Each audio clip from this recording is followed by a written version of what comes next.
ॐ सहना भवतु सहनौ भुनक्तु सह वीर्यङ्करवावहै तेजस्विनावधीतमस्तु मा विद्विषावहै। ॐ शान्ति शान्ति शान्तिः। ॐ पूर्णमदः पूर्णमिदं पूर्णात् पूर्णमुदच्यते पूर्णस्य पूर्णमादाय पूर्णमेवावशिष्यते। ॐ शान्ति शान्ति शान्तिः। श्रुतिस्मृतिपुराणानाम् आलयं करुणालयं नमामि भगवत्पादं शङ्करं लोकशङ्करं शङ्करं शङ्कराचार्यं केशवं बादरायणं सूत्रभाष्यकृतौ वन्दे भगवन्तौ पुनः पुनः। ईश्वरो गुरुरात्मेति मूर्तिभेदविभागिने व्योमवद्व्याप्तदेहाय दक्षिणामूर्तये नमः। नमः श्री शंकरानंद गुरुपादाम्बुजन्मने सविलासमहामोह ग्राहग्रासैककर्मणे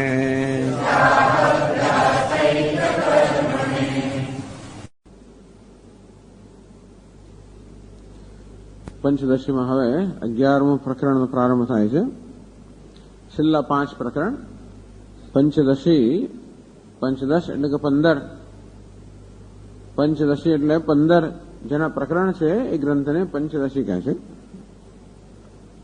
તો 5 પ્રકરણના 3 વિભાગ છે એમ કહી શકાય. પહેલા 5 પ્રકરણમાં દરેક પ્રકરણનો વિષય હતો કંઈક વિવેક, તત્વ વિવેક, પંચમાભૂત વિવેક, પંચકોશ વિવેક, દ્વૈત વિવેક, મહાવાક્ય વિવેક. આમ વિવેક એ પ્રકારનો વિષય હતો પહેલા 5 પ્રકરણનો. બીજા 5 પ્રકરણ હતો દીપ, ચિત્રદીપ, તૃપ્તિદીપ એવી જાતનું, કૂટસ્થ દીપ, ધ્યાનદીપ, નાટકદીપ. આમ અને છેલ્લા 5 પ્રકરણ વિશે છે આનંદ. ભિન્ન ભિન્ન પ્રકારના આનંદની ચર્ચા છે આગળ. યોગાનંદ, આત્માનંદ, અદ્વૈતાનંદ, વિદ્યાનંદ, વિષયાનંદ. બધામાં બ્રહ્માનંદ જ છે. એક બ્રહ્મ જ આનંદ છે, છતાં પણ એ બ્રહ્મ જે આનંદ છે એ કેવી રીતે યોગના રૂપમાં, આત્માના રૂપમાં, અદ્વૈતના રૂપમાં, વિદ્યાના રૂપમાં, વિષયના રૂપમાં પ્રગટ થતો હોય છે. આ છેલ્લા 5 પ્રકરણ જે છે એ આનંદના પ્રકરણ છે. સચ્ચિત અને આનંદ. આમ પહેલા 5 પ્રકરણ એ પરમાત્માના સત સ્વરૂપનું મુખ્યત્વે નિરૂપણ કરે એમ કહેવાય. બીજા 5 પ્રકરણ પરમાત્માના ચિત્ત સ્વરૂપ નિરૂપણ કરે છે એમ કહેવાય. ત્રીજા 5 પ્રકરણ ભગવાનના આનંદ સ્વરૂપ નિરૂપણ કરનારા છે. એકાદશમ બ્રહ્માનંદે યોગાનંદ પ્રકરણમ. આ બ્રહ્માનંદમાં જે યોગાનંદ છે એટલે યોગ દ્વારા જે બ્રહ્માનો આનંદ પ્રાપ્ત થાય છે એ આ 11મા પ્રકરણનો વિષય છે. નત્વા શ્રી ભારતી તીર્થ વિદ્યારણ્ય મુનીશ્વરૌ બ્રહ્માનંદાભિધમ ગ્રંથમ વ્યાકુર્વે બોધ સિદ્ધે. ટીકાકાર જેમ દરેક પ્રકારના પ્રારંભમાં નમસ્કાર કરે છે. નત્વા શ્રી ભારતી તીર્થ વિદ્યારણ્ય મુનીશ્વરૌ. ભારતી તીર્થ અને વિદ્યારણ્ય આ બંને શ્રેષ્ઠ જે મુનિઓ છે જેમણે પંચદશી ગ્રંથની રચના કરી છે નમસ્કાર કરીને બ્રહ્માનંદાવિદમ ગ્રંથમ વ્યાકુર્વે. તો બ્રહ્માનંદ જે ગ્રંથનું નામ છે એવું છે કે 11 આ પ્રકરણનો વિષય છે બ્રહ્માનંદ, પણ જોડે જોડે પ્રકરણનું નામ પણ બ્રહ્માનંદ છે. જેમ ગૌણ અર્થમાં તો ગ્રંથને પણ એ નામ આપવામાં આવે છે જે વિષયનું નામ હોય. જેમ કે ભૂગોળ એ વિષય છે, એ પુસ્તકનો ભૂગોળ આપણે કહીએ. ઇતિહાસ જે વિષય છે પુસ્તકનો ઇતિહાસ કહીએ. તેવી રીતે બ્રહ્માનંદ જેનો વિષય છે એવા પ્રકરણને પણ બ્રહ્માનંદ કહેવામાં આવે છે.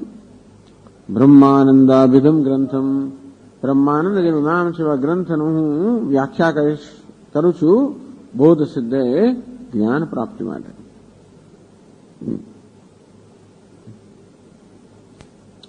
તો આગળ ટીકાકાર કહે છે કે પહેલા શ્લોકની અંદર આ ગ્રંથકાર મંગલાચરણ કરે છે અને જોડે જોડે આ પ્રકરણનો જે વિષય છે એ વિષયનું પ્રતિપાદન કરે છે, વિષયનો નિર્દેશ કરે છે. ચિકિત્સિત ગ્રંથસ્ય નિષ્પ્રત્યુહ પરિપૂર્ણાય, મંગલાચરણ પ્રારંભ પ્રાર્થનાથી થાય છે. ક્યારેક ક્યારેક આપણે પ્રાર્થના બહુ સ્પષ્ટ રૂપમાં જોવા મળે છે, ક્યારેક સ્પષ્ટ રૂપમાં પ્રાર્થના જોવા ના મળે તો પ્રાર્થના રહેલી જે સમજવાનું હોય છે. ક્યારેક ક્યારેક બહુ સ્પષ્ટતા કહેવામાં આવે, ભગવાનનું સ્મરણ કરવામાં આવે.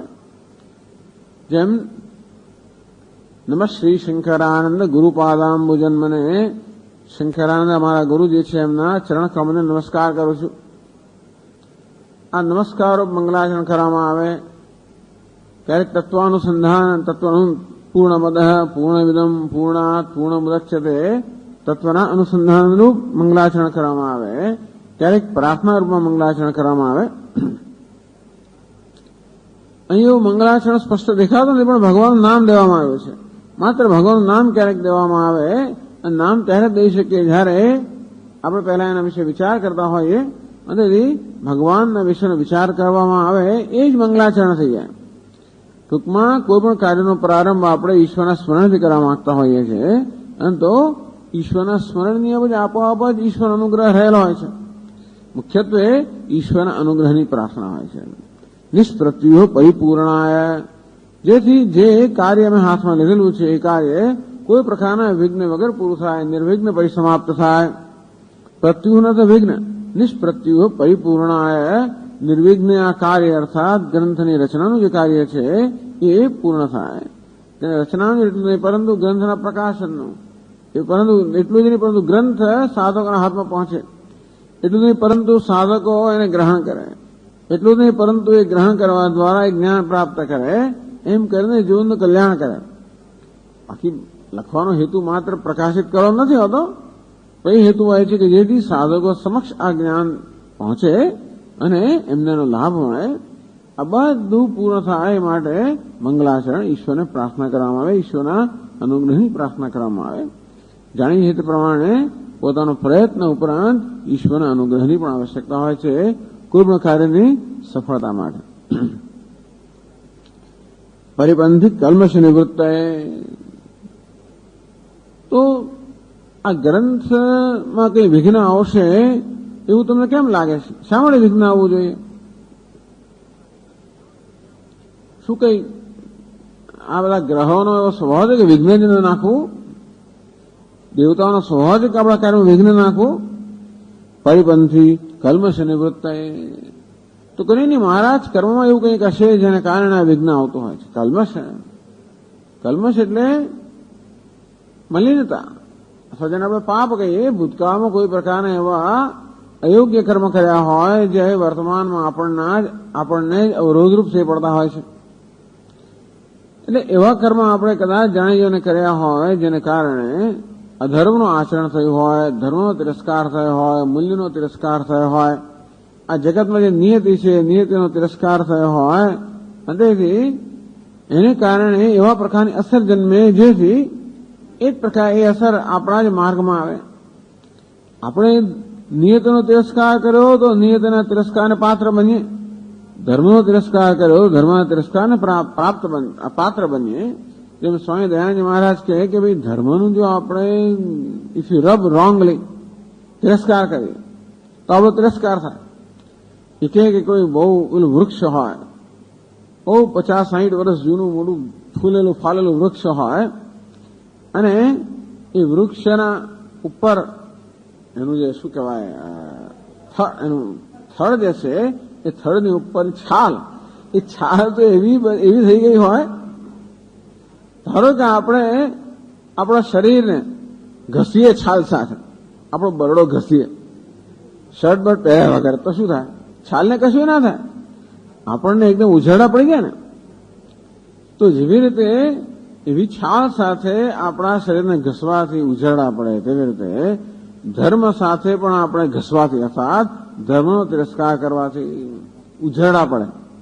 એટલે કે એવી જાતની અસર ઉત્પન્ન થાય જે આપણને જ કોઈને કોઈ રીતે દુઃખ પહોંચાડનારી હોય, આપણા માર્ગમાં મુશ્કેલી ઉત્પન્ન કરનારી હોય. તો જયારે કોઈ વિઘ્નો આવે ત્યારે આપણે એમ કહી શકીએ કદાચ પૂર્વનું કોઈ પાપ હશે, એના પરિણામે વિઘ્ન આવતું હશે, એટલે પરિપંથી કલ્મશ નિવૃત્તય. આપણને ખબર નથી ભૂતકાળમાં આપણે કયા પ્રકારના કર્મ કર્યા હશે, પણ બધું કરી ચૂક્યા હોઈશું. એવું છે ને કે અનેક જન્મ લીધેલા છે આપણે, અસંખ્ય જન્મોથી પસાર થયા હોવાના કારણે અસંખ્ય પ્રકારની ઉપાધિ આપણે ગ્રહણ કરી હશે, અને એ બધામાં શું નહીં કર્યું હોય. એક વાત સાચી છે કે માત્ર મનુષ્ય ઉપાધિમાં જ પાપ અને પુણ્ય થઈ શકે, બીજી કોઈ ઉપાધિમાં પાપ કે પુણ્ય થતા હોતા નથી. પણ એવા અસંખ્ય મનુષ્ય જન્મ પણ આપણે લીધેલા હોય, અને એવું હોવાને કારણે એ બધું પછી ચાલી આવતું હોય. હવે પૂર્વજન્મ જે માનતા હોય અને કર્મમાં માનતા હોય એ લોકો બધી જાતની ગોઠવણ કરવી પડે, આ બધાનું ધ્યાન રાખવું પડે. જે પૂર્વજન્મ માનતા જ નથી એ લોકોને ચિંતા નથી, પણ આપણે તો પૂર્વજન્મ માનીએ છીએ. વર્તમાન જે છે એ ભૂતકાળની ઉપજ છે, અને અત્યારે વર્તમાનમાં જે કંઈ આપણે છે અને જે કંઈ થઈ રહ્યું છે એ ભૂતકાળને કારણે છે. અને એથી કદાચ અત્યારે આપણા માર્ગમાં કોઈ વિઘ્ન આવે તે પણ ભૂતકાળમાં કદાચ કોઈક એવા પ્રકારના અયોગ્ય કર્મ પરિણામ હોય, તેથી ઈચ્છે કે એ અયોગ્ય કર્મ કે પાપ કર્મ નાશ થઈ જાય, જેથી આપણા માર્ગમાં વિઘ્ન ના આવે. યુજસ્વ જુહુરાણ મેન અગ્નેને સુપથારાય અસ્માન વિશ્વાની દેવ વૈનાન વિદ્વાન યોજસ્વ જુહુરાણ મેન. ઈશાવાસ્ય ઉપનિષદના છેલ્લા મંત્રમાં પ્રાર્થના છે, અગ્નેને સુપથારાય, હે અગ્નિ દેવતા આપ તો મારા બધા જ કર્મના સાક્ષી છે. સુપથા નય, અમને યોગ્ય માર્ગે દોરી જાઓ. અગ્રે નયથી અગ્નિ, જે આપણે આગળ દોરી જાય અગ્નિ કહેવાય. તો અગ્નિ દેવતાને પ્રાર્થના કરવામાં આવે છે કે હે અગ્નિ દેવતા અમને આગળ સુપથા, અમને યોગ્ય માર્ગે દોરી જાઓ. એવા માર્ગે અમારા જીવને દોરો, ઉજ્જવળ માર્ગે અમારા જીવને દોરો, જેથી અમારે વળી પાછું સંસાર પાછા ન ફરવું પડે. વિશ્વાન દેવ વૈનાન વિદ્વાન, આપ તો અમારા બધા જ કર્મને જાણકાર છો, કારણ કે અમારા સર્વ કર્મના સાક્ષી છે, માટે જે કંઈ મેં કર્યું છે બધાના આપ જાણકાર છો. યોજસ્મત જુહુરાણમ એન, અત્યંત કુટિલ જે મેં પાપ કરેલા જેને પણ આપ જાણકાર છો. યોયોધી, એ અમારા બધા કુટિલ કર્મનો આપ નાશ કરી દો. બસ એમ છે. શું કરો? નાશ કરો. બસ નાશ કરો, એ મારો પત્તો લાગવાનો નથી. મારે તો એવા કુટિલ કર્મ થઈ ગયા છે બધાનો, જો મારે એ બધા કર્મ ભોગવવાના હોય તો મારો પત્તો જ લાગે નહીં. માટે આપ કૃપા કરીને મારા બધા જે કુટિલ કર્મ છે એનો નાશ કરી નાખો, જેથી એ મારા માર્ગમાં અવરોધરૂપ ન બને અને હું યોગ્ય માર્ગે પ્રયાણ કરી શકું. ભક્તો તો પ્રાર્થના કરે ને, સંતાનો પ્રાર્થના કરે, બીજું શું કરે? માણસ માત્ર ભૂલને પાત્ર, એવું કે ને, તેથી ભૂલ બધી કરી જ હોય, તેથી ભગવાન આપ આ ભૂલને ક્ષમા કરો. પરિપંથી કલ્મશ નિવૃત્ત અભિમત દેવતા તત્વાનુસંધાન લક્ષણ મંગલમાચરણ. તો ગ્રંથકાર આ 11મા પ્રકરણના પહેલા શ્લોકની અંદર મંગલાચરણ કરે છે, ઈશ્વરનું સ્મરણ કરે છે. એ સ્મરણ દ્વારા જ આપોઆપ જ એના ઈશ્વરના અનુગ્રહની પ્રાર્થના પણ આવી જતી હોય છે. દેવતા તત્વ અનુસંધાન લક્ષણમ, તો ભિન્ન ભિન્ન પ્રકારની પ્રાર્થના હોય છે. એક પ્રાર્થનામાં જે દેવતા છે, ઈષ્ટ દેવતા છે આપણા, એ ઈષ્ટ દેવતાનું સ્મરણ કરવું, બસ એ પ્રકારનું સ્મરણ આ પહેલા શ્લોકમાં છે. શ્રોત્ર પ્રવૃત્તિ સિદ્ધે, ચાલો ભાઈ મંગલાચરણ કરે છે, ઈશ્વરનું સ્મરણ કરે છે, તો એમને પોતાના હેતુથી કરે છે, જેથી એમણે જે આ કાર્ય હાથમાં લીધું એ પૂરું થાય. પણ આપણને શું રસ પડે? नहीं श्रोत्र प्रवृत्ति सिद्ध है। आ श्रोताओ पण प्रवृत्त थाय। श्रोताओ क्यारे प्रवृत्त थाय? ज्यारे एमने रस पड़े एवं कंईक होय तो। અને શ્રોતાનો રસ શેમાં પડે? એનું ઉપયોગી હોય તો. ઉપયોગી એટલે શું? જે મારા દુઃખને દૂર કરનારું હોય, મને સુખ પ્રાપ્ત કરનારો હોય, એટલો જ ઉપયોગ છે જીવનની અંદર. સુખ પ્રાપ્તિ દુઃખ નિવૃત્તિ. આમ જે મને જીવનમાં સુખ પ્રાપ્ત કરાવનારું હોય અને મારું દુઃખ દૂર કરનારું હોય એનો ઉપયોગી કહું. એવું કંઈક મને સાંભળવાનું હોય તો મને રસ પડે. અને એ પણ કહેવાય છે. એટલે આપણે ભલે ને પ્રાર્થના ભગવાનને કરીએ, પરંતુ છેવટે તો શ્રોતાઓ પણ અભિમુખ હોવા જોઈએ ને. શ્રોતાઓ સાંભળે તો જ આ બધી વસ્તુનો અર્થ છે. તો શ્રોતાઓને અભિમુખ બનાવવા માટે પ્રવૃત્તિ સિદ્ધે, કે શ્રોતાઓ અભિમુખ બને, અર્થાત આ ગ્રંથનું શ્રવણ કરવા તૈયાર થાય, ઉત્સાહપૂર્વક એમાં ભાગ લે. તો જ વક્તા અને શ્રોતા આ બંનેના સહકારથી જ આ વસ્તુ થાય ને. એટલો વક્તા બિચારો પ્રવચન આપ્યા જ કરે, બધું કર્યા કરવાનો અર્થ નથી. શ્રોતાઓ પણ એ કાને ધરે. કાને ધરે એટલું જ નહીં, પરંતુ જરા એમાં ધ્યાન આપે, વળી પાછાને સમજે, પછી એને ધારણ કરે, ગ્રહણ કરે, ધારણ કરે. વળી પાછું એને માત્ર સમજે એટલું જ નહીં, પરંતુ એનો અમલ કરે. એટલું એને માન આપે, સન્માન એનું કરે કે હું જે સમજ્યો છું એ અમલ કરવા યોગ્ય છે, એનો અમલ કરું. અને એ રીતે પોતાના જીવનનું કલ્યાણ કરે. આ બધું કરવા શ્રોતાઓ તૈયાર થાય માટે અમને પ્રોત્સાહિત કરવા જોઈએ. એને માટે કહેવું જોઈએ કે અમે શું વિષય છે અને શું પ્રયોજન છે, કયા વિષય વિશે અમે કહેવાના છીએ, અને એ જ્ઞાન પ્રાપ્ત કરવાથી તમારું શું પ્રયોજન સિદ્ધ થશે, તમારો શું હેતુ સિદ્ધ થશે, જેમાં શું પ્રાપ્ત કરી શકશો, એ પણ જયારે કહેવામાં આવે ત્યારે શ્રોતાઓ સાંભળવા માટે તૈયાર થાય. આપણે શ્રોતા હોઈએ કે પછી પાઠક હોઈએ, કોઈ ગ્રંથનું પઠન કરવાનું હોય તો, કે કોઈ પ્રવચન સાંભળવાનું હોય તો ત્યારે તૈયાર થઈ જ્યારે એ ગ્રંથનો વિષય જે છે આપણે રસ ઉત્પન્ન કરનારો હોય, એ વિષયમાં આપણો રસ હોય, એ વિષય આપણે જીવનમાં ઉપયોગી હોય, લાગુ પડનારો હોય, એ અને ઉપરાંત એ સમજવાથી, એ જ્ઞાન પ્રાપ્ત કરવાથી આપણા જીવનનો કોઈ હેતુ સિદ્ધ થતો હોય, આ વિષયમાં પણ આપણો રસ હોય, અને એ વિષયનું જ્ઞાન પ્રાપ્ત કરવાથી આપણા જીવનનો કોઈ હેતુ સિદ્ધ થતો હોય તો આપણે એમાં રસ લઈએ, નહીં તો ના લઈએ. સપ્રયોજનમ અભિધેયમ આવિષ્કુર્વન, અને તે પ્રયોજન સહિત વિષય એ પણ પહેલા શ્લોકમાં જ કહેવામાં આવે છે. પાછળ કહે તો પછી આગળ જઈએ જ નહીં ને આપણે. એ ધારો કે પાછળ જે કહે શું વિષય, ત્યાં એટલી ધીરજ કરવા હોય જ નહીં, તરત ને તરત કહી દે તો પછી આપણે આગળ વધીએ. એટલે પહેલા શ્લોકની અંદર આ ગ્રંથનો વિષય કહેવામાં આવે છે, જોડે જોડે પ્રયોજન પણ કહેવામાં આવે. પ્રયોજન એટલે કે આપણો કયો હેતુ સિદ્ધ થાય.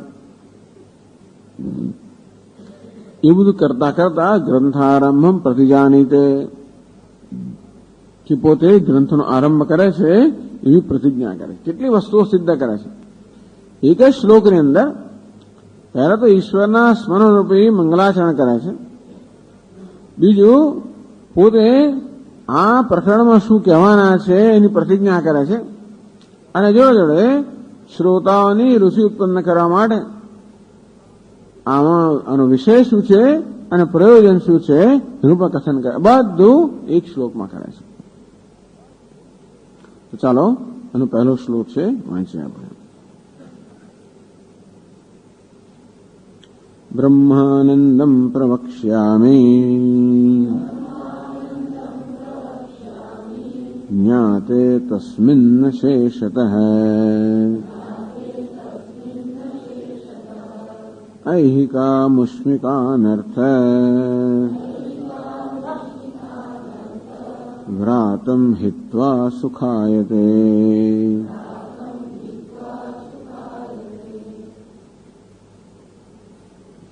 બ્રહ્માનંદમ પ્રવક્ષ્યામિ, બસ આ બ્રહ્મ શબ્દનું ઉચ્ચારણ કર્યું એ દ્વારા જ ભગવાનનું સ્મરણ થઈ ગયું. આમ તો બ્રહ્મ એટલે સવિશેષ બ્રહ્મને આપણે યાદ કરીએ તો જ આપણો અનુગ્રહ પ્રાપ્ત થાય. નિર્વિશેષ બ્રહ્મ કશું કરે જ નહીં.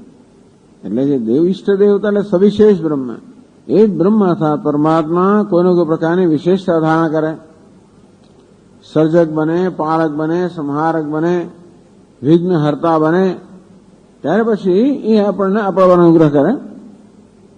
નિર્વિશેષમ પરમ બ્રહ્મ સાક્ષાત કર્તુમ અનીશ્વરાઃ યે મંદાઃ તેનુકંપ્યન્તે સવિશેષ નિરૂપણૈઃ. હવે એક વાક્ય છે કે સ્વામીજી આપણે તો અદ્વૈત તત્વની વાત કરીએ છીએ. ઈશ્વર તો મારો આત્મા જે છે અર્થાત અભિન્ન છે, હું ઈશ્વરથી ભિન્ન છું જ નહીં. તો પછી આ પૂજા શું ને આ બધું શું? આ બધાનું કયું સ્થાન? બ્રહ્મ એ પરમાત્મા મારો આત્મા છે, હું એનાથી ભિન્ન છું જ નહીં. તો પછી કોણ કોની પૂજા કરે? એ વાત તો બરોબર છે, પરંતુ જ્યાં સુધી એ તત્વ મારા માટે વાસ્તવિકતા ન બન્યું હોય ત્યાં સુધી નિર્વિશેષમ પરમ બ્રહ્મ સાક્ષાત કર્તુમ અનીશ્વરાઃ. આ નિર્વિશેષ પરમ બ્રહ્મ છેનો સાક્ષાત્કાર કરવા માટે જે લોકો શક્તિમાન નથી, તો નિર્વિશેષ પરમ બ્રહ્મનો સાક્ષાત્કાર કરવા માટે અને આત્મ સ્વરૂપ જાણવા માટે જે પ્રકારની આંતરિક શુદ્ધિ જોઈએ, સૂક્ષ્મતા જોઈએ, એ જેને હજી પ્રાપ્ત નથી કરી, એ મંદાહ, આજે મંદ અધિકારી લોકો છે અથવા જે સ્થૂળમતી છે, જેમણે આ પરમાત્માનો સાક્ષાત્કાર કરવાની ક્ષમતા પ્રાપ્ત નથી કરી, એમની વડે શું કરવાનું? કઈ નહીં કરવાનું. એ અનુકંપ્યંતે, એમના પર પણ અનુકંપા કરવામાં આવે છે, એના પર દયા કરવામાં આવે છે, એમના ઉપકાર કરવામાં આવે છે. સવિશેષ નિરૂપણૈઃ, એક પરમાત્માનું સવિશેષતા વિશેષ સહિત નિરૂપણ કરવામાં આવે. એક પરમાત્મા પર અનેક પ્રકારના વિશેષણો આરોપ કરવામાં આવે. આમ વાસ્તવમાં જે આ બધા જ સર્વ પ્રકારના વ્યવહારથી પર છે, જે નિષ્પ્રપંચ છે, એક પરમાત્માને જગતનું સર્જન કરનાર, પાલન કરનાર, લય કરનાર, એને સર્વજ્ઞ, સર્વશક્તિમાન, સર્વવ્યાપી, એને જ કૃપાળુ, દયાળુ, આ પ્રકારના ગુણોનો અધ્યારોપ કરીને એને આપણે સવિશેષ બ્રહ્મ કહીએ. એક પરમાત્મા તો સવિશેષ નિરૂપણૈઃ અનુકંપ્યન્તે. તો જે નિર્વિશેષ બ્રહ્મનો સાક્ષાત્કાર કરવા માટે સમર્થ નથી એવા મંદ મધ્યમ અધિકારીઓ માટે સવિશેષ બ્રહ્મનું નિરૂપણ કરવામાં આવે. એ જ બ્રહ્મની આરાધના બીજી રીતે કરવામાં આવે. તો એક તો છે જ્ઞાન અને બીજું છે ધ્યાન. આમ નિર્વિશેષ બ્રહ્મ જ્ઞાનનો વિષય છે. એ જ બ્રહ્મને જરા આપણે નજીક લાવીએ તો ધ્યાનનો વિષય બને. એથી જરા નજીક લાવીએ તો પછી પૂજાનો વિષય બને. એની પૂજા, એનું ધ્યાન અને પછી એનું જ્ઞાન. એ સવિશેષ બ્રહ્મરૂપાણામ દેવતાનામ તત્વસ્ય. વાસ્તવમાં આપણે જેને બ્રહ્મા કહીએ, વિષ્ણુ કહીએ, શિવ કહીએ, રુદ્ર કહીએ, એ બધાનું તત્વ તો છેવટે પરમ બ્રહ્મ જ છે. એ બધાનું અધિષ્ઠાનભૂત એમનું પરમ તત્વ તો બ્રહ્મ જ છે. એ બ્રહ્મ પર જ જયારે જગતના કર્તૃત્વ આરોપ કરવામાં આવે ત્યારે આપણે એને બ્રહ્મા કહીએ. એમના પર જગતનું પાલનનો આરોપ કરવામાં આવે ત્યારે આપણે એને વિષ્ણુ કહીએ. એમના પર જયારે સંહારનો આરોપ કરવામાં આવે આપણે રુદ્ર કહીએ. આમ ભિન્ન ભિન્ન દેવતાઓ નામે જે ઓળખાય છે એ વાસ્તવમાં એક જ પરમાત્મા છે. એકમ સત વિપ્રાહ બહુધા વદંતી. એક જ તત્વ છે અને વિપ્ર અર્થાત વિદ્વાન લોકો એને ભિન્ન ભિન્ન નામથી કહેતા હોય છે. તત્વ એક જ છે. ઇન્દ્ર કો, યમ કો, વરુણ કો, વાયુ કો, અગ્નિ કો, આ બધા ભિન્ન ભિન્ન દેવતાઓના રૂપમાં પણ વાસ્તવમાં એક જ પરમાત્મા રહેલો છે. એટલે કોઈ પણ દેવતાને યાદ કરીએ તો પણ એ પરમાત્માને યાદ કરતા હોઈએ છીએ. સવિશેષ બ્રહ્મરૂપાણામ દેવતાનામ તત્વસ્ય નિર્વિશેષ બ્રહ્મરૂપત્વ અભિધાનાત. તો એ નિર્વિશેષ બ્રહ્મ છે વાસ્તવમાં આ બધા દેવતાઓનો આત્મા છે. ભગવાન કહે છે ગીતાની અંદર પણ કે હું જ આ બધા દેવતાના રૂપમાં રહેલો છું. આ બધા દેવતાઓ દ્વારા વાસ્તવમાં સતયા શ્રદ્ધયાયુક્ત તસ્યારાધનમિહતે લભતે છે તતઃ કામાન મયૈવ વિહિતાન હિતાન. સાતમા અધ્યાયમાં ભગવાન કહે છે કે આ બધા ભક્તો પોતપોતાના ઇષ્ટ દેવતાની આરાધના કરતા હોય છે શ્રદ્ધાપૂર્વક, અને એ દ્વારા આરાધનાના પરિણામે પોતાનું ઇચ્છિત ફળ પ્રાપ્ત કરતા હોય છે. પણ ઈચ્છિત ફળ આપનારો કોણ? હું જ છું. ભગવાન કે છેવટે એ દેવતાના રૂપમાં રહેલો હું જ એ ભક્તોને ઈચ્છિત ફળ આપતા હોઉં છું.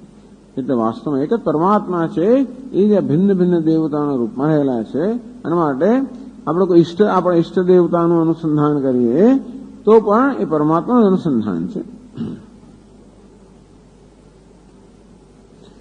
એટલે કે બ્રહ્માનંદમ પ્રવક્ષ્યામી, હું બ્રહ્માનંદ વિશે હવે પ્રવક્ષ્યામી, પ્રકર્ષેણ વક્ષ્યામી. બ્રહ્માનંદ વિશે સારી રીતે કહીશ. આ 5 પ્રકરણ વિશે છે બ્રહ્માનંદ. કે બ્રહ્માનંદે યોગાનંદ, બ્રહ્માનંદે આત્માનંદ, બ્રહ્માનંદે અદ્વૈતાનંદ, વિદ્યાનંદ, વિષયાનંદ. પણ આ બ્રહ્માનંદ મુખ્ય વિષય છે. બ્રહ્માનંદ એ બ્રહ્મ જ આનંદ સ્વરૂપ છે. સત્યમ જ્ઞાન આનંદમ બ્રહ્મણો વિદ્વાન ન વિભેતિ કદાચનેદી. તો તૈત્રીય ઉપનિષદ, એટલે તૈત્રીય ઉપનિષદમાં જે આ બ્રહ્મનું આનંદ સ્વરૂપમાં વર્ણન છે એના આધારે આ 11મું પ્રકરણ છે. આ દરેક પ્રકરણનો આધાર ક્યાંક ને ઉપનિષદમાંથી હોય છે.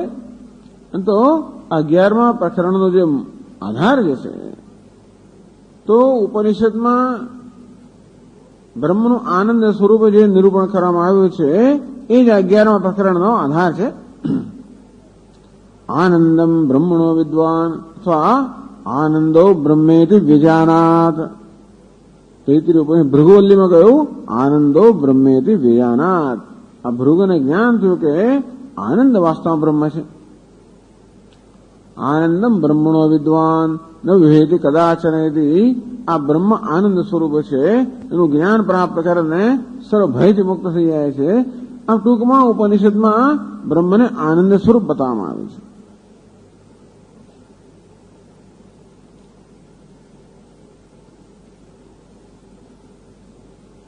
તો બ્રહ્માનંદમ આવો બ્રહ્મ જે આનંદ સ્વરૂપ છે પ્રવક્ષ્યામી, એને હું સારી રીતે કહીશ. બ્રહ્માનંદ એ વિષય પણ થયો ને ગ્રંથનું નામ પણ થયું. તો વિષય છે બ્રહ્માનંદ.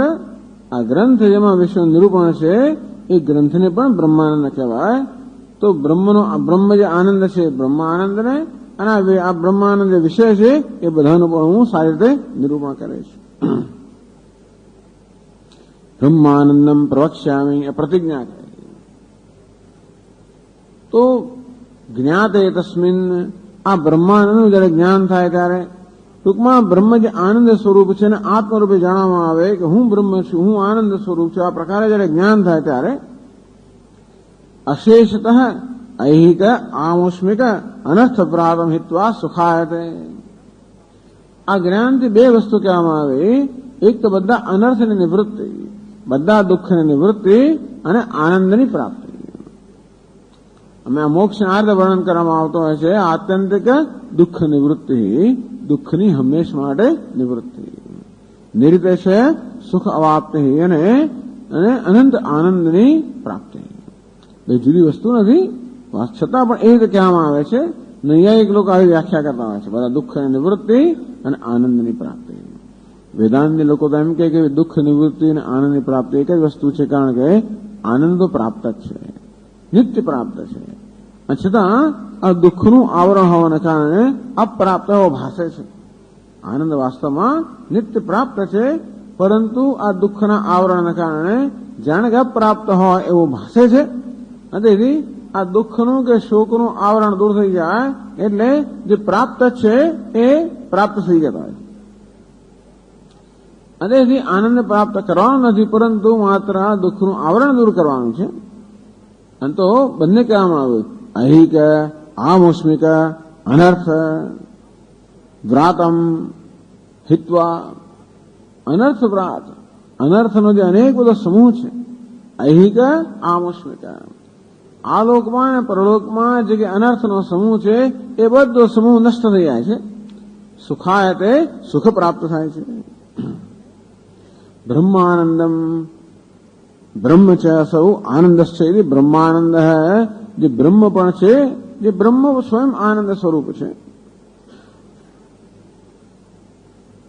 તસ્મિન જ્ઞાતે અવગતે સતી, એ બ્રહ્મનું જ્ઞાન થાય, આનંદ સ્વરૂપ બ્રહ્મનું જ્ઞાન થાય આત્મરૂપે ત્યારે ઐહિક ઇહ એટલે અહીં, ઐહિક એટલે કે આ લોકમાં જેને ઐહિક કહેવાય. ઐહિક ઇહ એટલે અહીં, ઐહિક આ લોકમાં છે તે. ઇહ લોકે ભવાનામ ઐહિકાનામ દેહપુત્રાદિષુ અહમ મમ અભિમાન પ્રયુક્તાનામ. આ લોકમાં જે અનેક પ્રકારનું દુઃખ છે, આ લોકમાં જે દુઃખ ઉત્પન્ન થાય છે એ શા ઉત્પન્ન થાય છે? તો કહ્યું દેહપુત્રાદિષુ અહમ મમ અભિમાન પ્રયુક્તાનામ. આ દેહમાં અહમ ભાવના કારણે, પુત્ર વગેરે અહમ ભાવના કારણે આ દુઃખ થતું. મમ કામ, દેહને હું કહેવાના કારણે અનેક પ્રકારના દુઃખ. અને દેહ સાથે સંકળાયેલા પુત્ર, મિત્ર, કરત્ર આ બધામાં મમકાર એને કારણે આ બધું દુઃખ થતું હોય છે. આધ્યાત્મિક આદિતાપાન, આધ્યાત્મિક સંતાપ, આધિભૌતિક સંતાપ, આધિદૈવિક સંતાપ. પ્રસાદે સર્વ દુઃખાનામ હાનિરસ્યો બજાય. ભગવાન કહે છે કે પ્રસાદ જયારે પ્રાપ્ત થાય ત્યારે આ બધા દુઃખની હાનિ થઈ જાય. આ જ્ઞાન પ્રાપ્ત થાય ત્યારે બધા દુઃખની હાનિ થઈ જાય. એટલા જ માટે કે દુઃખ બધું અજ્ઞાનની ઉપજે છે.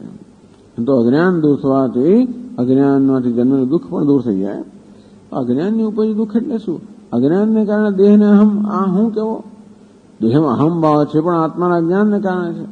દેહમાં અહમ ભાવ હોય એટલે દેહ હું છું, એટલે દેહની બધી મર્યાદાઓ પણ હું છું. દેહનું મૃત્યુ એટલે મારું મૃત્યુ, દેહની અવસ્થા એટલે મારી અવસ્થા. તો મૃત્યુ દુઃખનું કારણ છે, વ્યાધિ દુઃખનું કારણ છે, વૃદ્ધાવસ્થા દુઃખનું કારણ છે. અને દેહ સાથે સંકળાયેલા પુત્ર, મિત્ર, કરત્ર એ બધામાં અહમ ભાવ, મમ ભાવ જયારે હોય ત્યારે દુઃખનું કારણ બને. બાકી કોઈ વસ્તુ દુઃખનું કારણ ના બને. હંમેશા અહમ ભાવ જ દુઃખનું કારણ બને. દુઃખનું કેન્દ્ર કયું છે? અહમ. એ અહમ જયારે કશીક વસ્તુ સાથે જોડાય ત્યારે જ કોઈ વસ્તુ દુઃખનું કારણ બની શકે, બાકી ના બને. દુનિયામાં અનેક બધી ઘટનાઓ બનતી હોય એ કે આપણે દુઃખનું કારણ બનતી હોતી નથી. પણ એ ઘટના સાથે આપણે જયારે જોડાઈએ કોઈક રીતે, અહંકારથી, મમકારથી, આમ આપણે બધાનો ઉપદેશ સારી રીતે કરતા હોઈએ, દેહ છે ભાઈ એના ધર્મ છે, આવું તો થાય, બધું બરોબર છે. આપણા દેહને કશું થાય ત્યારે વાત જુદી થઈ જાય છે. ટૂંકમાં બીજા કોઈના દેહને કશું થયું હોય ત્યારે આપણે ફિલોસોફી બહુ સરસ ઉપદેશ આપી શકીએ. કોઈકને ઘરે મૃત્યુ થયું હોય તો આપણે જઈને બહુ સરસ ઉપદેશ આપે ગીતાના શ્લોકો વડે કે ભાઈ શોકનું કારણ થાય. આપણે જયારે કશું થાય ત્યારની વાત જુદી છે. પગ તળે રેલો આવે એવું કઈ ગુજરાતની અંદર, ત્યારે બધી વાત જુદી છે. કારણ કે એમાં અહમ ભાવ છે ને. પેલાને જયારે મૃત્યુ થયું એમાં મને કોઈ અહમ ભાવ, ભાવ પણ નથી, એવું કશું થાય તદ્દન તટસ્થ છે. એવું હોવાના કારણે એ વસ્તુ મને સ્પર્શતી જ નથી. જયારે અહમને વસ્તુ જયારે સ્પર્શે ત્યારે સુખ દુઃખનું કારણ બની શકે. આ દેહમાં અહમ ભાવ હોય તો જ આ દેહ પણ દુઃખનું કારણ બને, નહીં તો ના બને. જે બીજા કોઈ દેહમાં અહમ ભાવ ન હોવાના કારણે એ દેહને થનારી વસ્તુથી મને કંઈ થતું નથી, તેવી જ આ દેહમાં અહમ ભાવ દૂર થાય તો પછી આ દેહમાં થનારી વસ્તુથી મને કંઈ ના થાય. એ ક્યારે થાય? જયારે મને જ્ઞાન થાય કે હું બ્રહ્મ છું, આ દેહ હું નથી. આ પ્રકારે દેહમાં જે અહમ ભાવ છે એ પોતાના વાસ્તવિક સ્વરૂપને ન જાણવાને કારણે દેહને અહમ માની લેવામાં આવ્યો છે. એ ભ્રમ છે, આ ભ્રમ નિવૃત્તિ. દેહમાં અહમ ભાવ એટલે બી પુત્રમાં પણ મમ ભાવ થાય, પુત્રમાં, પત્નીમાં, ઘરમાં બધાની અંદર મમકાર થાય. એટલે એમને કશું થાય તો મને કંઈક થાય, કારણ કે એ જોડાય ને પાછા. અહમ છે એ છઠ્ઠી વિભક્તિ દ્વારા જોડાયા, સંબંધ ષષ્ઠી પર જોડાયો. ત્યાં કશું થાય એની અસર મને થાય કશું કેનેડાની અંદર થાય, અહીંયા મને અંદર. કેનેડામાં પેલાને કશું થયું પણ એ મારો છે, મારો દીકરો છે, મારો ફલાણો છે, અંગ્રેજી તરત મને અસર થાય. બાકી કેનેડામાં બધું બહુ થતું હોય ને, કેનેડામાં શું મારા પડોશીને બધું તોય મને કંઈ થતું નથી.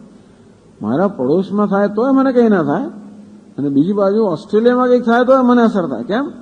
જ્યારે અહમ જોડાય ત્યારે જ દુઃખનું કારણ બને. આમ આધ્યાત્મિક દુઃખ, આધિભૌતિક દુઃખ, આજુબાજુ પણ કંઈક થતું એમાં હું જોડાવું તો મને દુઃખ થાય, ન જોડાવ તો કઈ દુઃખ ના થાય. એક વસ્તુ હતું કે જો અહમ ન જોડાય તો કશું દુઃખ ના થાય, સુખ પણ ના થાય, દુઃખ પણ ના થાય. તો અજ્ઞાનથી અહમને જે જોડવામાં આવે છે, અજ્ઞાનને કારણે એ અહમને જોડવાનું બંધ થઈ જાય તો દુઃખ દૂર થઈ જાય.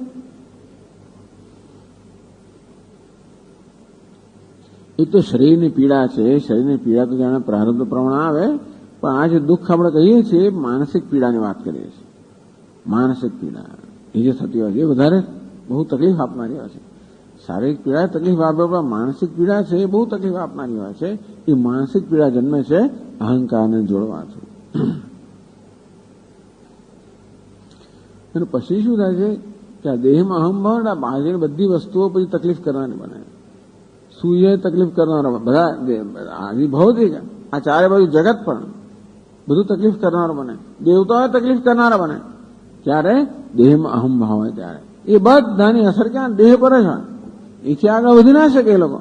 તો દેહને હું અહંભાવ છે માટે, હું દેહ છું માટે એ બધી અસર મારા પર થતી હોય. આમ આધ્યાત્મિક, આદિ ભૌતિક, આદિ દૈવિક, બધા દેવતાઓ મારા દુશ્મન થઈ ગયા હોય, બધા ગ્રહો મારા દુશ્મન થઈ ગયા, ચારે બાજુનું જગત મારું દુશ્મન થઈ ગયું, આ શરીરને સાથ નથી આપતું, ફલાણું, એમ બધી વસ્તુ હોય છે બધો અહંભાવને કારણે.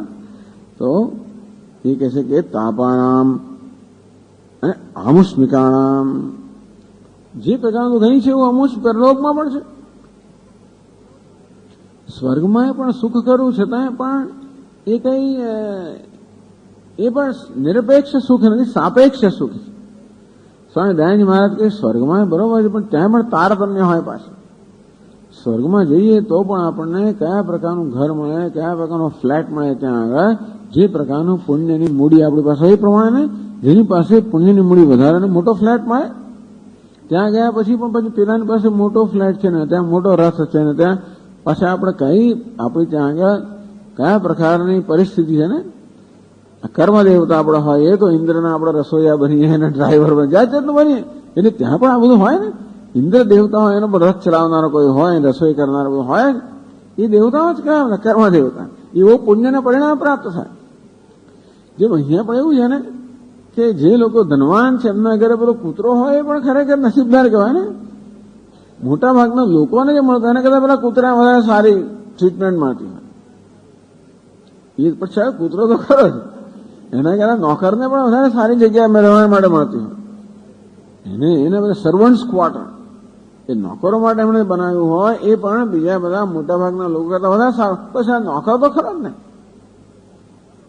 તમે સ્વર્ગમાં જઈએ ત્યાં ઘણી બધી સાહેબી હોય એ ખરું, છતાં પણ આપણી કઈ જાતની કેટલો પુણ્યની મૂડી પર આધાર રાખે છે, ત્યાં દુઃખતાઓ રહેવાનું છે.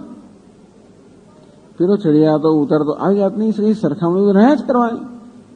આપણે જ્યાં જે દુઃખને લઈને જવાના છે, ટૂંકમાં આપણે જ્યાં અંદર જો ફેરફાર નહીં થાય, જ્યાં જઈએ ત્યાં આપણે આ સંસાર ઉભો કરવાના. તો લોકો એક અમેરિકન જ્યાં જાય અમેરિકા જ ઉભો કરી દે, જ્યાં જાય ત્યાં તેવી રીતે આ સંસારી જ્યાં જાય ત્યાં સંસાર ઉભો કરે, કારણ કે અંદર મનમાં છે ને.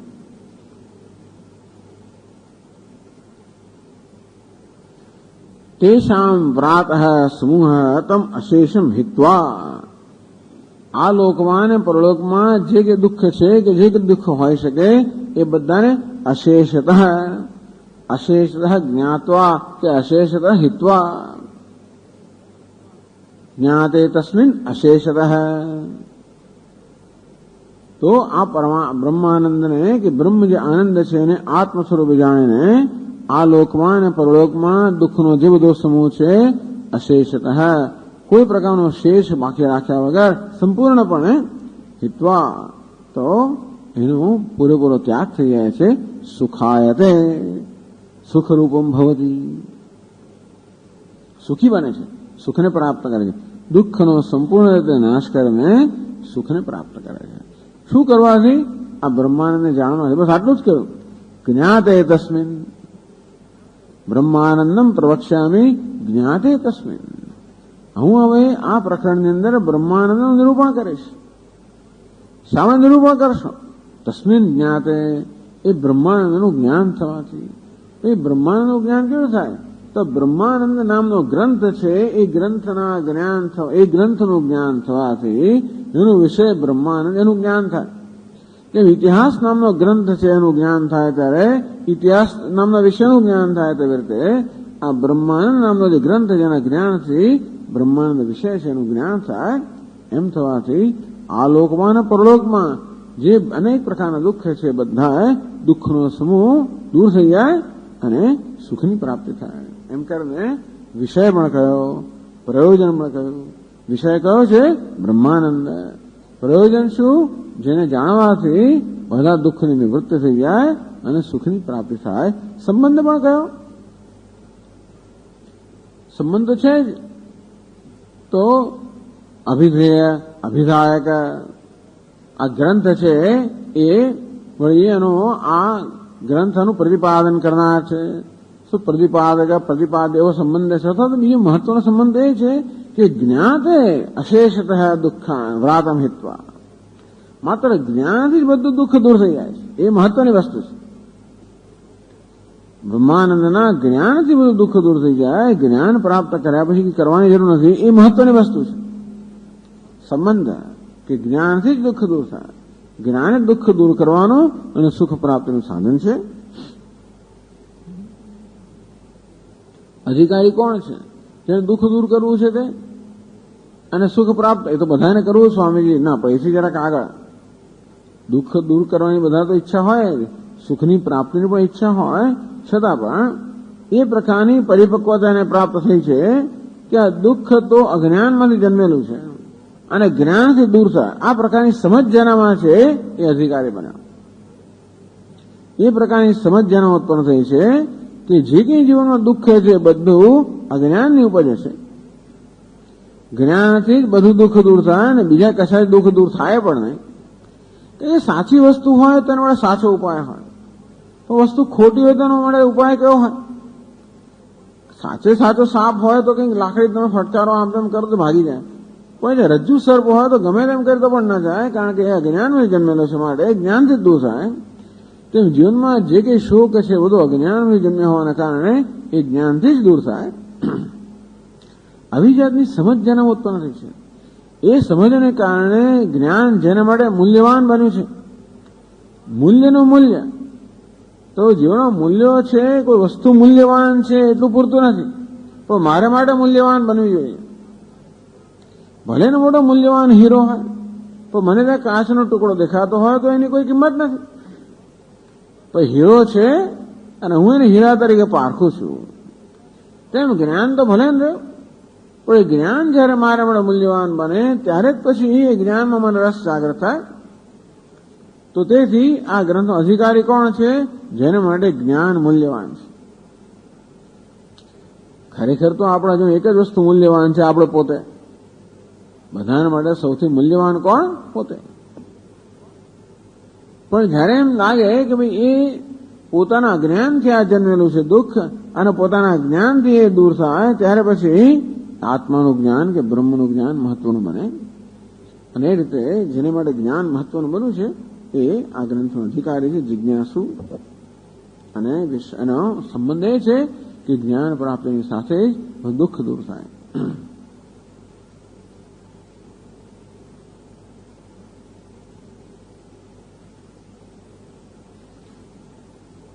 જ્ઞાનથી દુઃખ દૂર થાય અને આનંદ પ્રાપ્ત થાય એવું નહીં કેવી રીતે? બ્રહ્મ જ્ઞાનસ્ય અનિષ્ટ નિવૃત્તિ ઇષ્ટ પ્રાપ્ત હેતુત્વે બહુની શ્રુતિ સ્મૃતિ વાક્યાની પ્રમાણ સંધિ પ્રદર્શયતુ કામ. ગ્રંથકાર આપણને પ્રદર્શિત કરવા માંગે છે કે અમે જે કહીએ છીએ એમણે પોતે પ્રતિજ્ઞા કરી કે હવે હું બ્રહ્માનંદ જે છે બ્રહ્માનંદનું સારી રીતે નિરૂપણ કરીશ, જેનું જ્ઞાન પ્રાપ્ત કરવાથી બધા દુઃખ સંપૂર્ણ દૂર થઈ જાય. એ તો આપ કહો છો ને, પણ આપના આ કથન વાળો કોઈ પ્રમાણ ખરો? આપ કહો છો કે જે બ્રહ્માનંદનું હું નિરૂપણ કરવાનો છું એના જ્ઞાનથી બધું જ દુઃખ સંપૂર્ણપણે દૂર થઈ જાય અને સુખની પ્રાપ્તિ થાય, એવી પ્રતિજ્ઞા તો આપ કરો છો. પરંતુ એ પ્રકારની પ્રતિજ્ઞા કરવા માટે, એ પ્રકારનું વિધાન કરવા માટે આપની પાસે કોઈ પ્રમાણ છે? ક્યાંથી? આપની પોતાની કલ્પના છે કે પછી એના માટે કોઈ પ્રમાણ છે? તો હા, પ્રમાણ છે. ખૂબ બધા વાક્યો છે શ્રુતિમાં, અર્થાત વેદમાં, એટલે કે ઉપનિષદમાં, અને સ્મૃતિ અર્થાત ભગવદ્ ગીતા અને બીજા ગ્રંથોમાં અનેક બધા વાક્યો છે જેમાં સ્પષ્ટ કહેવામાં આવે છે બ્રહ્મ જ્ઞાનસ્ય અનિષ્ટ નિવૃત્તિ. આ બ્રહ્મ જ્ઞાન બધા અનિષ્ટની નિવૃત્તિ કરનારું છે. ઇષ્ટની અર્થાત ઈચ્છિત વસ્તુની પ્રાપ્તિ કરનારું છે, એટલે કે અનિષ્ટ દુઃખની નિવૃત્તિ કરનારું છે અને સુખની પ્રાપ્તિ કરાવનારું છે. એ પ્રકારના અનેક બધા વાક્યો પ્રાપ્ત થાય છે. એટલે ગ્રંથકાર એમાંના કેટલાક વાક્યો અહીંયા ઉદ્ધૃત કરવા માંગે છે આપણો વિશ્વાસ જન્માવવા માટે. મને તો જાણીને આનંદ થયો. ઓહો, બ્રહ્મ જ્ઞાનથી બ્રહ્માનંદના જ્ઞાનથી બધું દુઃખ દૂર થઈ જશે, બધું સુખ પ્રાપ્ત તો મને જોઈએ છે. પણ કોણે કહ્યું? તો આપ કહો છો ને. પણ એને કહેનારું કોઈ પ્રમાણ હોય. પ્રમાણ એટલે કે વિશ્વસનીય હોય. આપ કહો છો અમને આપનો વિશ્વાસ નથી એવું છતાંય પણ કોઈ વિશ્વસનીય એ પ્રકારનો ગ્રંથ જયારે હોય, વાક્ય હોય, તો આપણને એમાં વિશ્વાસ બેસે. એટલે ગ્રંથકાર પહેલા પોતે જે કહ્યું એમાં વિશ્વાસ ઉત્પન્ન કરવા માટે શાસ્ત્રના કેટલાક વાક્યો છે એ ઉદ્ધૃત કરે છે. બ્રહ્મવિદ આપનોતિ પરમ. તૈત્રીય ઉપનિષદ કહેવામાં બ્રહ્મવિદ આપનોતિ પરમ. શ્રુતમ હેવમે ભગવદ ઋષેભ્ય તર્દ શોકમ આત્મવિદિ. વળી છાંદોગ્ય ઉપનિષદમાં કહ્યું તર્દ શોકમ આત્મવિદ. જેને આત્માનું જ્ઞાન છે એ શોકને તરી જાય છે. બે પ્રકારના વાક્યો. બ્રહ્મનું જેને જ્ઞાન છે એ બ્રહ્મને આનંદને પ્રાપ્ત કરે છે અને જો જોડે શોકને તરી જાય છે. સોહમ ભગવત શોચામી તમામ ભગવાન શોકસ્ય પારમ તારયતુ. નારદ મુનિ કહે છે કે આવો હું આટલો બધો વિદ્વાન છતાં પણ શોચામી, હજી હું શોક કરી રહ્યો છું. અર્થાત આટલી બધી વિદ્વત્તા પ્રાપ્ત કર્યા છતાં, આટલું જગતનું જ્ઞાન પ્રાપ્ત કર્યા છતાં, જગતની આટલી સિદ્ધિઓ પ્રાપ્ત કર્યા છતાં પણ હજી હું શોકમાંથી મુક્ત થયો છું. આ બધું જ્ઞાન જે મેં મેળવ્યું એ જ્ઞાને હજી મને શોકમાંથી મુક્ત કર્યો નથી. મેં સાંભળ્યું છે તર્દ શોકમ આત્મવિદ. જેને આત્માનું જ્ઞાન છે એ શોકને તરી જાય છે. માટે આપ મને શોકને પાર કરો. આવો જે વાક્યો આવે છે એ વાક્યો આ બીજા શ્લોકની અંદર ગ્રંથકાર અહીંયા નિર્દેશ કરે છે વાક્યનો. બ્રહ્મવિદ પરમાપ્નોતિ શોકમ તરતિ ચાત્મવિદ. રસો બ્રહ્મ રસમ લબ્ધ્વા આનંદી ભવતિ નાન્યથા.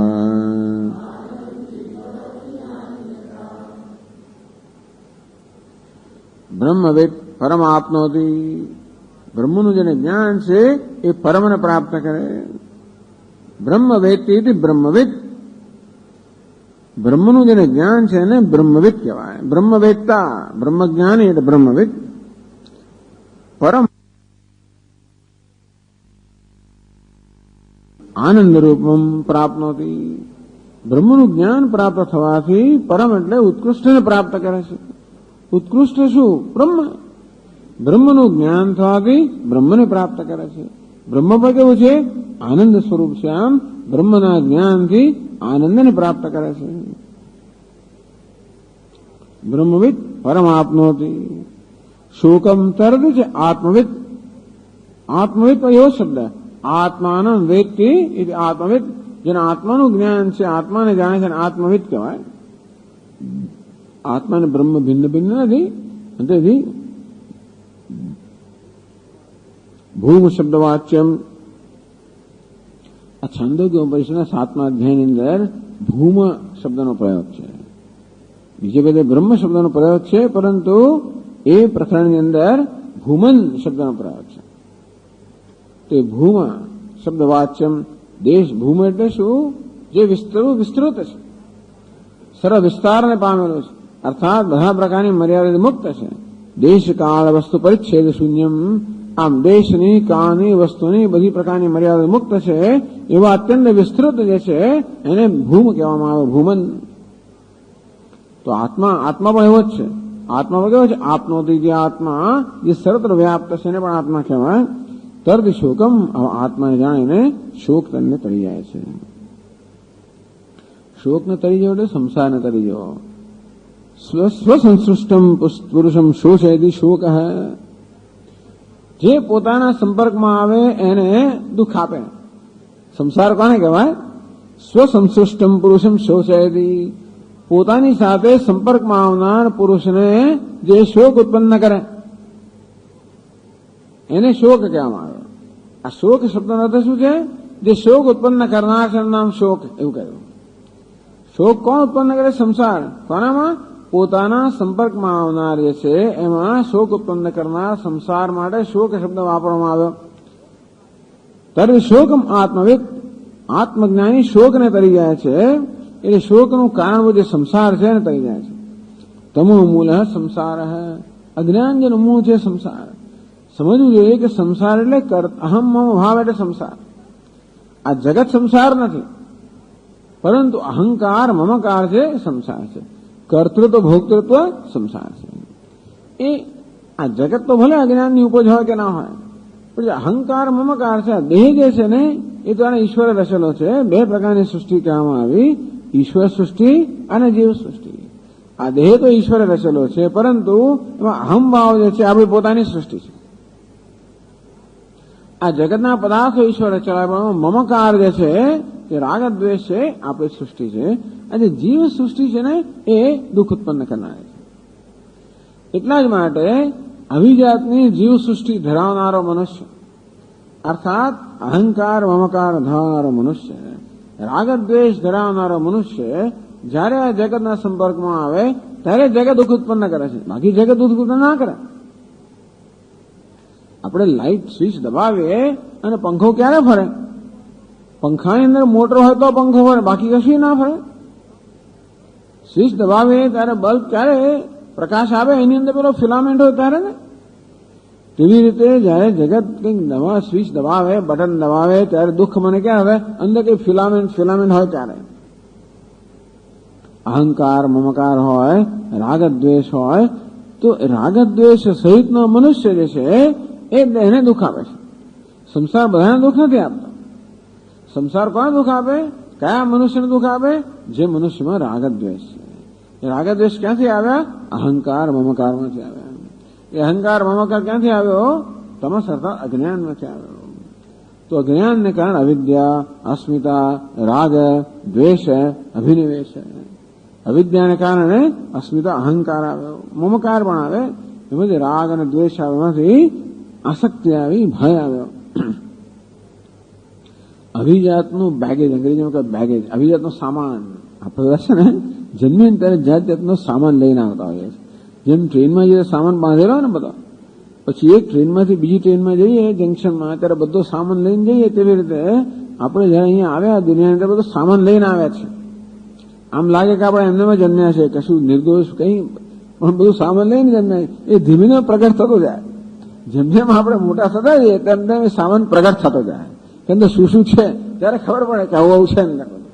જિંદગી સુધી ચાલતો હોય ત્યાં સામાન વચ્ચે, એવું નહીં કે થોડા દિવસમાં પ્રગટ થઈને અટકી ગયો. ખબર ને આપણે આમ સામાન એટલે બેગેજ. આ બધું બેગેજ બધું લઈને આવ્યા હોઈએ છે. હવે બેગેજ વાળો માણસ હોય ને એને દુઃખ આપે સંસાર, બાકી તો જગત કઈ દુઃખ ના આપે. તો આવા સંસારને શોક કહેવાય. શોકમ તરતે આત્મવિદ. બ્રહ્મવિદ પરમાત્માથી, જેને બ્રહ્મનું જ્ઞાન છે, પરમ અર્થાત આનંદને પ્રાપ્ત કરે છે. શોકમ તરતે છે આત્મવિદ. અને આત્માનું જેને જ્ઞાન છે એ બધા શોકને તરી જાય. એ બ્રહ્મ જ આત્મા છે, માટે બ્રહ્મ જ્ઞાનથી આનંદની પ્રાપ્તિ થાય અને મનુષ્ય શોકને તરી જાય. પછી આગળ ચર્ચા કરશું આપણે આવતા ક્લાસ.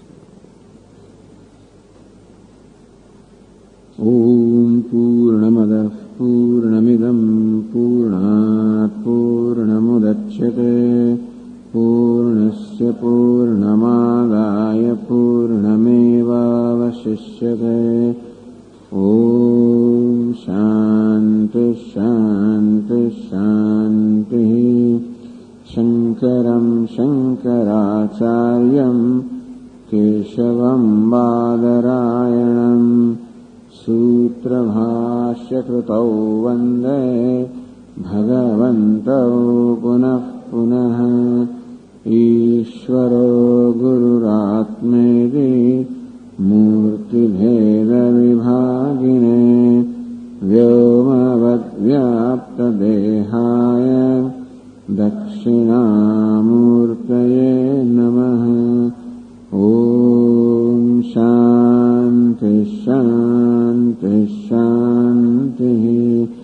हरि ओम। श्री गुरुभ्यो नमः। हरि ओम।